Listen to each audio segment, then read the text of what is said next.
Tranquility before the storm. Elijah Walker's land breathed. It exhaled with the rise of morning mist off the creek, sighed as the pine trees swayed in rhythm with the wind, and whispered softly when rain tapped gently against the tin roof of his porch. He'd lived on this land all 62 years of his life, just like his father before him and his grandfather before that. They had all been keepers of this place, a stretch of earth nestled at the edge of Cypress County, a place where the soil still remembered stories most men had forgotten. Elijah woke each day with the sun.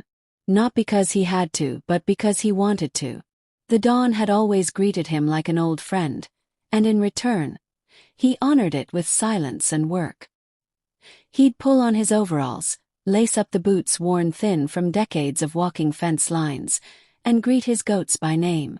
They bleated at him, eager for feed, bumping against one another near the gate as he dropped flakes of hay and refilled the water trough.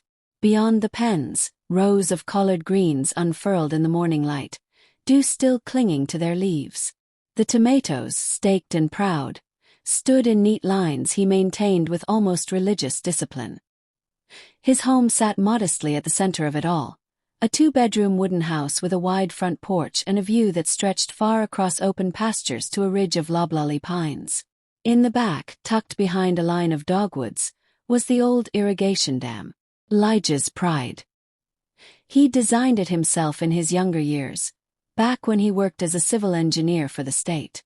It was no grand structure, just a simple earthen barrier reinforced with concrete slabs and a steel wheel valve, but it had served its purpose for decades, storing runoff during the rainy season and slowly feeding the fields when dry spells lingered too long. This was his sanctuary, not just a home.